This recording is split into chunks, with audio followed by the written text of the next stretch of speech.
हरियाणा भाजपा के प्रदेशाध्यक्ष ओम प्रकाश धनखड़ का कहना है कि भाजपा देश की राष्ट्रवादी पार्टी है।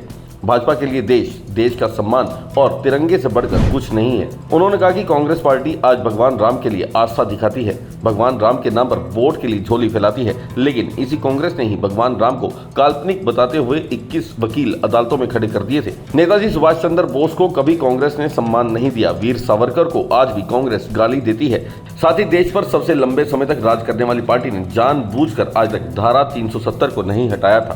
कर्नाटक में हुई हार पर ओम प्रकाश धनखड़ ने क्या कहा, आप भी देखें। देखिए, एक बात मैं कहना चाहता हूं कि भारतीय जनता पार्टी वो एक जिसको मैं कहूंगा कि यहाँ की राष्ट्रवादी पार्टी है और हमारे पास राष्ट्रवाद से ऊपर कुछ नहीं है। Nation first. और बहुत सारी पार्टियों ने, खास करके कांग्रेस पार्टी ने, मैं कहना चाहता हूं, शासन में आना एक अलग बात है। शासन तो पहले भी कांग्रेस पार्टी बहुत वर्षों तक करके गई, लेकिन इतने वर्षों तक धारा 370 कांग्रेस पार्टी ने क्यों बनाए रखी, ये सवाल हमेशा खड़ा करेंगे। जब पटेल जी सोमनाथ का मंदिर बना सकते थे तो नेहरू जी ने राम मंदिर क्यों नहीं बनवाया? कांग्रेस के बाकी नेताओं ने क्यों नहीं बनवाया? नेताजी ने जहाँ झंडा फहराया था उसको डी सेरेमोनियल क्यों किया गया? नेताजी को जो सम्मान मिलना चाहिए था आजाद भारत में वो क्यों नहीं मिला? देश के क्रांतिकारियों को जो सम्मान मिलना चाहिए था वो क्यों नहीं मिला? इन मुद्दों को भारतीय जनता पार्टी कभी नहीं छोड़ेगी। भारतीय जनता पार्टी ऐसे फॉरगॉटन हीरोज को पब्लिक डोमेन में लेकर आएगी। भारतीय जनता पार्टी इस राष्ट्र के जो श्रद्धा के केंद्र हैं उन सब का पुनरुद्धार करेगी, उनके लिए काम करेगी।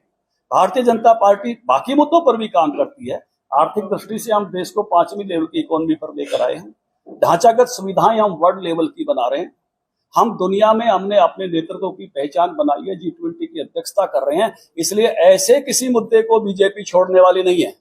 और कांग्रेस पार्टी ने जो इन मुद्दों की उपेक्षा की थी, लगातार इन मुद्दों को उठाएंगे और बताएंगे देश को। लेकिन बजरंग बली का और बजरंग दल से क्या, जब तक वोट नहीं गिरे थे तब तक हनुमान जी का अस्तित्व खतरे में नजर आ रहा था। पूरे देश में आप लोगों ने प्रोटेस्ट की, आज क्यों नहीं किया जा रहा? देखिए, निश्चित रूप से अगर किसी पार्टी की किसी हमारे देव के प्रति इस प्रकार की सोच है तो सदा उसकी निंदा होगी और सदा उसकी निंदा करेंगे।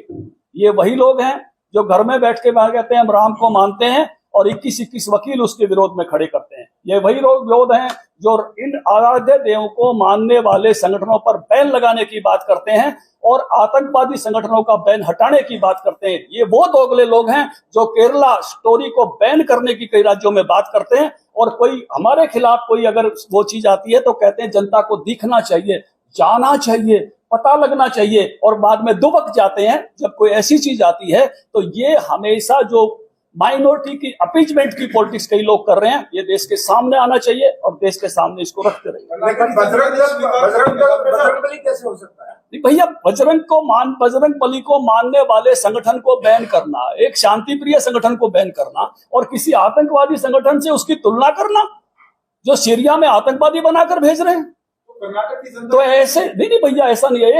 एक समय की एक घटना की एक चुनाव का विषय नहीं है, ये राष्ट्रीय मुद्दे हैं और ये राष्ट्रीय नहीं भैया, ये राष्ट्रीय मुद्दे सदा रहेंगे बीजेपी के और बीजेपी प्रखरता के साथ इन राष्ट्रीय मुद्दों पर बोलती रहेगी।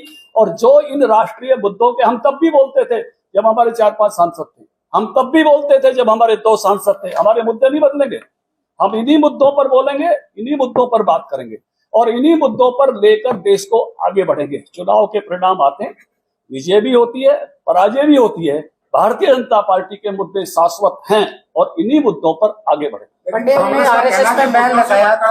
या कांग्रेस कुछ भी कहे, मैं जो कह रहा हूँ मेरी बात बताइए। से भटकाने वाली नहीं, कांग्रेस को छोड़िए, कांग्रेस अपनी बात। सर, आरएसएस पे पटेल ने बैन लगाया था, बजरंग दल पे कांग्रेस ने अभी चुनाव के वादा किया था, लेकिन इसमें तो संगठन है, इसमें देव कहाँ से आ गए?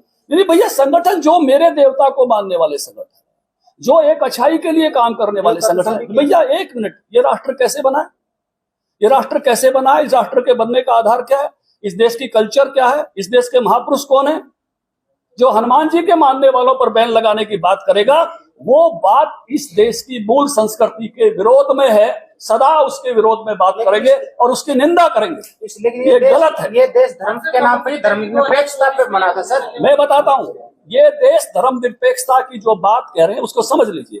धर्मनिरपेक्षता का मतलब है सर्वधर्म समभाव, और जिनको सर्वधर्म धर्म समभाव की समझ है वो जरा जाकर देखें कि इस देश में जो इसकी मूल संस्कृति है, और मुझे ये कहने में कोई आपत्ति नहीं, हिंदू संस्कृति है, वही सर्वधर्म समभाव की है।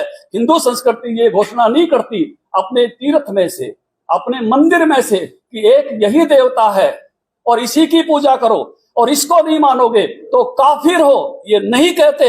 ये कहते हैं, हिंदू ऋषि ये कहता है किसी भी रास्ते से आओ तो मेरे तक आते हो। ये घोषणा, यही घोषणा जो है मैं कहूंगा सेकुलर है, और जो कहता है मेरे ही रास्ते से आओ वो सेकुलर नहीं है, वो कहीं ना कहीं अटकाती है कि मेरे ही रास्ता ठीक है, केवल मेरे ऋषि ने ये कहा मेरे रास्ते से आओ, वही किसी भी रास्ते से आ सकते हो, ये हिंदू ऋषि कहता है। और यही इस देश की मूल कल्चर है, मूल संस्कृति है। मेरा ऋषि कभी नहीं कहता कि ये किताब आखिरी है, रामायण और महाभारत। मेरा ऋषि कहता है आत्म दीपो भवै चरय वेती। कोई 1600 साल पुरानी, कोई 2500 साल पुरानी किसी किताब पर मेरा ऋषि ठहरने की नहीं कहता। लेकिन कर्नाटक में, और इसलिए अरे छोड़ो ना, कर्नाटक जीत गए, ठीक है, हो गया, क्यों नहीं हारे? जीत गए, ठीक है। कर्नाटक कोई बेंचमार्क नहीं है भैया, हो गया आपका ये कहना है कि नहीं, हमारा हिंदू जो है भैया देश की मूल संस्कृति वही है। नहीं भैया, हमारी कल्चर है, हम इस कल्चरल नेशनलिज्म पर बीजेपी की घोषणा है। हम सांस्कृतिक राष्ट्रवाद को मानकर चलते हैं, यही हमारा राष्ट्रवाद है। और दुनिया के राष्ट्र, अगर आपको हम उस प्रकार का राष्ट्र नहीं मानते, हम ये मानते हैं कि देश अगर बना है इस कल्चर के कारण बना है, और इस कल्चर के कारण खड़ा हुआ है, इस कल्चर पर आधारित ये देश है। इस देश में आप देखेंगे कि रामेश्वरम भी है, केदारनाथ भी है, सोमनाथ भी है, शिव सागर भी है। इस देश में 51 शक्तिपीठ है, इस देश में 12 ज्योतिर्लिंग है। ये देश की पूरी कल्चर, भाषाएं अलग अलग होगी, इस देश की कल्चर एक है। इस देश में भाषाएं अलग अलग होगी, साहित्य एक है। दक्षिण का ऋषि भी वही बोलता है, उत्तर का ऋषि भी वही बोलता है। सदगुरु और रामदेव के प्रवचन में फर्क नहीं मिलेगा आपको। ये सारा देश एक कल्चर से बंधा हुआ है। राम राम करके किसी भी राज्य में आप जा सकते हो, इसलिए राम हमारे आराध्य देव हैं। इसलिए जनवरी में राम के मंदिर का उद्घाटन हो रहा है, आप सबको आमंत्रित करता हूँ।